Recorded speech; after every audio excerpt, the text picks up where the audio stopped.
Welkom by Ritme Digitaal. Vanaand kuier ons saam met Stefan Joubert. Hy gesels met ons oor alles is nie die duiwel of God se skuld nie. Stefan, ek gee oor aan jou. Ritme Digitaal, wat 'n vreugde. Dankie Bardien, Johan Smit, almal wat deel is. Party mense sê altyd as iets verkeerd gaan, dit is die duiwel se skuld. Dit is 'n aanslag. Party ander mense as dinge gebeur in hulle lewe, dan sê hulle, nou ja, dit is seker die Here se wil of die Here se plan. Dit herinner my aan Martin Luther wat gesê het, ons is soos donkies, of die duiwel is op ons rug, of die Here is op ons rug, maar ons word gery. En dis nie altyd 'n verantwoordelike posisie om in te neem nie. Dit is nie altyd reg om enigiets wat in die lewe gebeur as 'n duiwelse aanslag, 'n bose aanslag of 'n aanval van die Satan te verstaan nie. Kom ons begin eers daar. Want lyk vir my, dit wat baie mense nie kan verklaar, verstaan of waaroor hulle beheer het nie, word altyd voor die deur van die duiwel gelê. En dit geld veral wanneer slegte dinge gebeur, of wanneer mense iets wat hulle as swaar kry verstaan, of as teenstand verstaan, onmiddellik op die duiwel se brood die botter moet smeer. Is die duiwel die een wat alle aanslagte bestuur en beheer? Dit is Jakobus wat daarop beantwoord het. Jakobus, en ons het ook al daarby stilgestaan by Ritme Digitaal, Jakobus 1 maak dit baie duidelik dat versoeking soos wat Jan van der Walt dit in die boodskap vertaal het, soos 'n skoenlapper is waar agter jy begin aanhardloop, en dan word jy in Jakobus 1 se taal meegesleer, en dan word jy al hoe dieper ingetrek. Jy kan nie maar maak soos wat ek een keer gesien het, 'n ou gedoen het, op 'n modderskermplakker op die motor voor my, wat die interessante woorde gehad het, the devil made me do it. Ek wou nie gaan vra het, wat is daai it nie, maar hy het net gesê, dis die duiwel, the devil made me do it. Of een of ander bekende Britse popgroep, wat so 'n liedjie gesing het, everything I ever did, everything I'll ever do, it's a sin. Toe dink ek, party kerkmense kan dit sing, maar maak nie saak wat nie, dis sonde se skuld.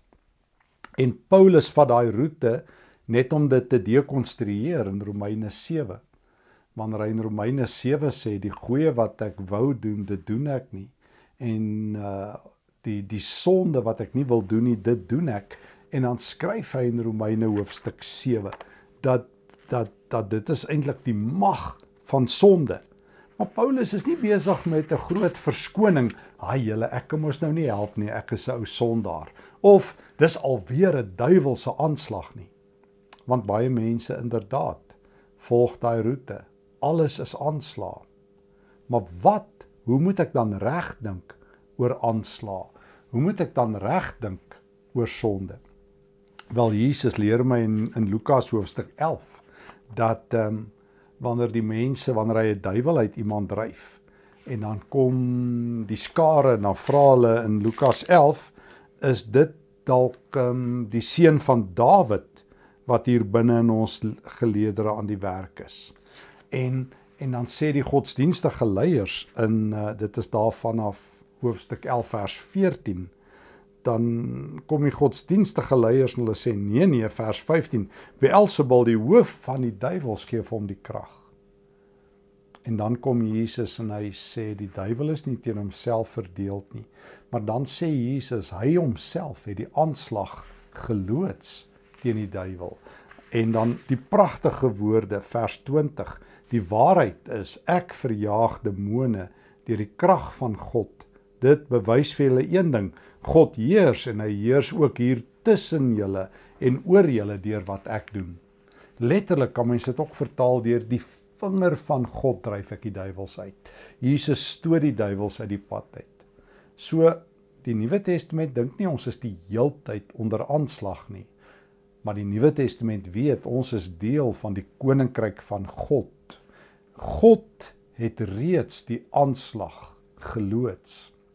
Die mesiele is reeds gevier en die oorwinning is behaal by een plek, jy behoort te weet, die kruis. Daar het God getriomfeer Die kruis is die eindpunt, die wendpunt, die triomfpunt. Daar is die aanslag finaal afgeweer. Daar het God getriomfeer oor die bose magte, sodat ek ook nou lewe as 'n vlagdraer en 'n oorwinnaar in die koninkryk van God. Daarom is nie alles 'n aanslag nie. Daarom is nie elkeen wat teen my is deel van 'n aanslag nie. Daarom kan ek nie my verantwoordelikheid ontduik wanneer ek in sonde val en sê, dis nou maar 'n sataniese aanslag nie.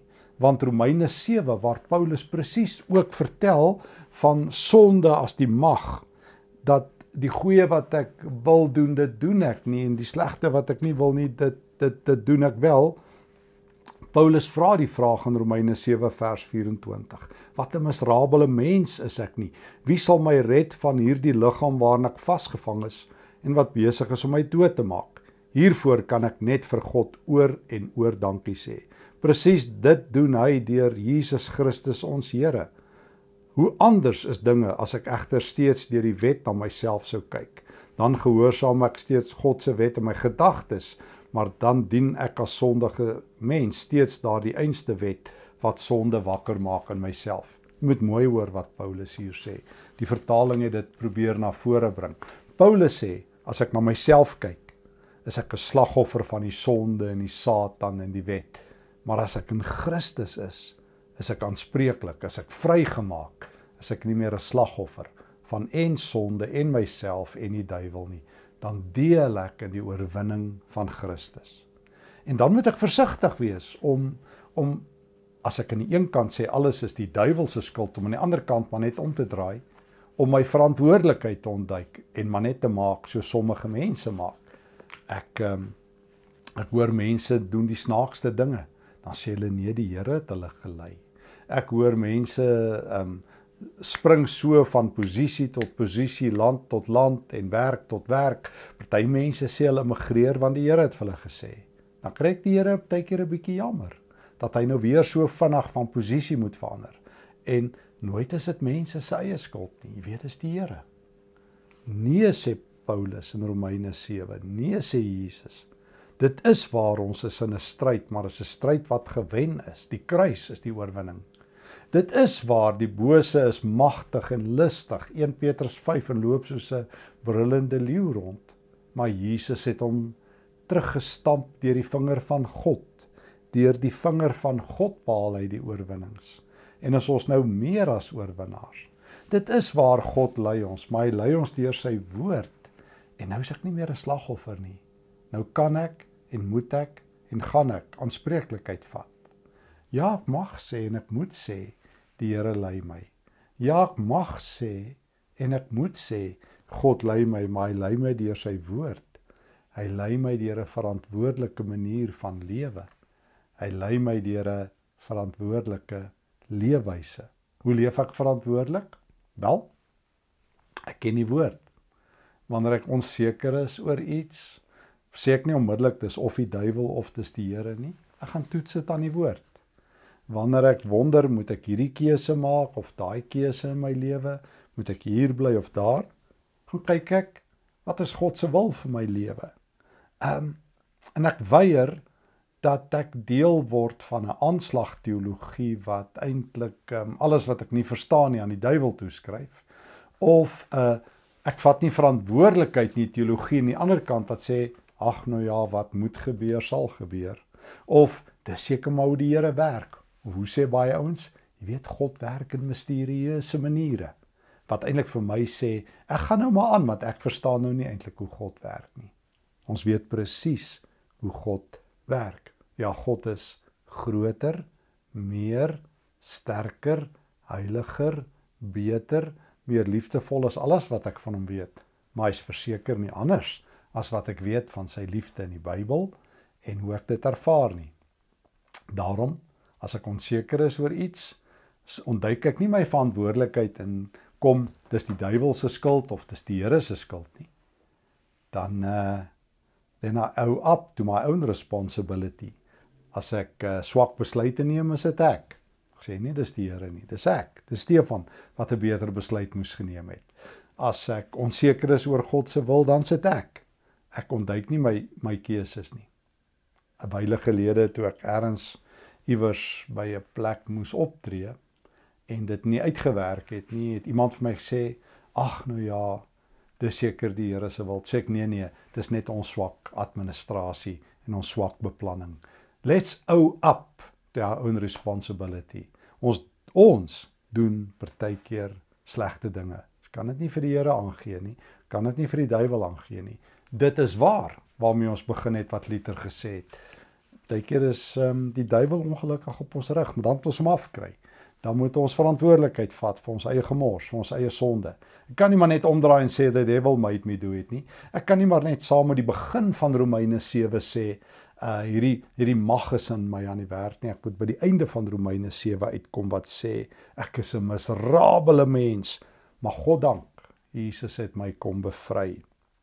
En daarom is ek nie meer 'n slagoffer van my ou sondige bestaan nie. Dus, partykeer is die duiwel aan die werk. Ek ontken nooit dat hy werk nie. Hy is 'n magtige, brullende leeu. Maar die Here is altyd by ons. En in Lukas 11 sê Jesus, ek het die duiwel 'n beslissende hou op sy ken gegee. Ek het hom uitgedryf deur die vinger van God. Nou is ek in julle midde aan die werk.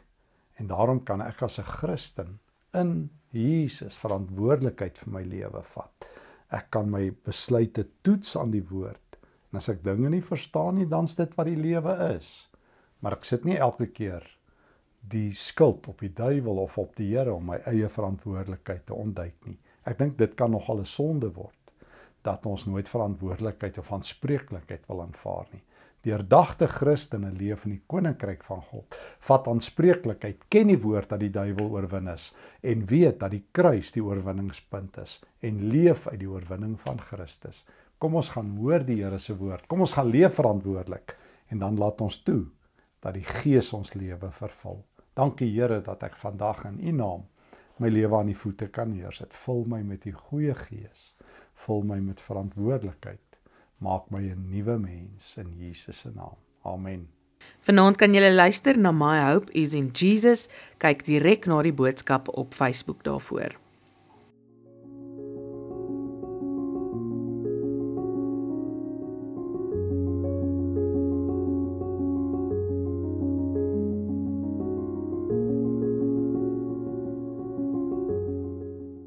Dit was lekker om vanaand weer saam met julle ritme digitaal te hou. Hê 'n wonderlike week. Ons sien jou volgende week. Totsiens.